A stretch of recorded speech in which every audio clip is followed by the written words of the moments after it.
Hi, welcome to another episode of Medicine Simplified. In this video, we will know about alveolar osteitis. Alveolar means alveolar bone, osteitis means inflammation of bone. It is an inflammation of alveolar bone of maxilla or mandible, commonly known as dry socket. It is the most common complication of exodontia, that is, extraction of teeth.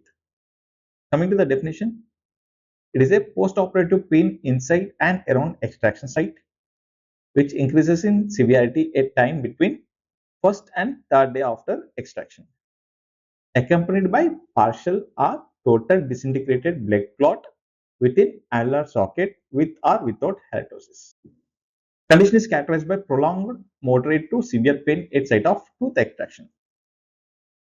Dry socket occurs in 0.5 to 5% of routine dental extractions and 25 to 30% of extraction of mandibular wisdom tooth that are impacted. Coming to the etiology of alveolar osteitis is not fully understood. According to Bunn, alveolar osteitis develops from complete absence of blood clot or development of initial clot that is successively lysed soon after creation, exposing the underlying bone in extraction socket. Breakdown of clot results from plasminogen pathway activation, but the trigger is unknown.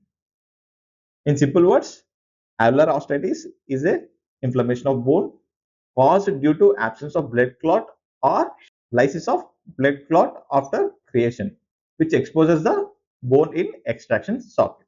As you can see in these pictures, first one is normal wound healing, which consists of blood clot and normal bone. In alveolar osteitis, there is absence of blood clot and exposed bone. Coming to the signs and symptoms, alveolar osteitis is not an infection. It is an inflammation. Exposed bone at site of extraction, which is extremely painful and sensitive to touch. Inflamed surrounding tissue.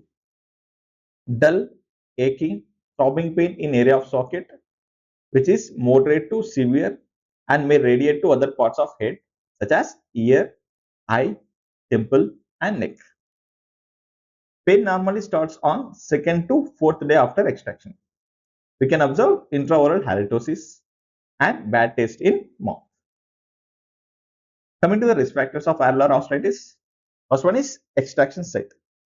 As we spoke earlier, mandibular third molars are most common site for alveolar osteitis. Next is oral contraceptives. It is only medication associated with developing alveolar osteitis. Smoking and alcohol. Physical dislodgement of clot by sucking on straw or rinsing of oral cavity. Some bacterial infections can cause alveolar osteitis. Excessive irrigation or curettage of alveolus after extraction. High dose of local anesthetics with vasoconstrictors. Bone root fragments remaining in the wound. Coming to the evaluation, an increase in pain intensity a few days after tooth extraction is the key feature. The absence of blood clot and moderate to severe pain is pathognomic of alveolar osteitis. Post-operative imaging, such as panoramic radiograph, could rule out remaining tooth fragments or bony sequestrum, that is dead bone. As you can see in this OPG, there is a radiolucency in left mandibular third molar region after extraction.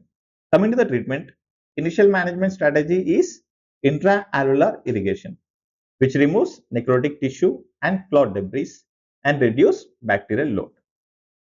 Local anesthetics can provide immediate symptom reliefs.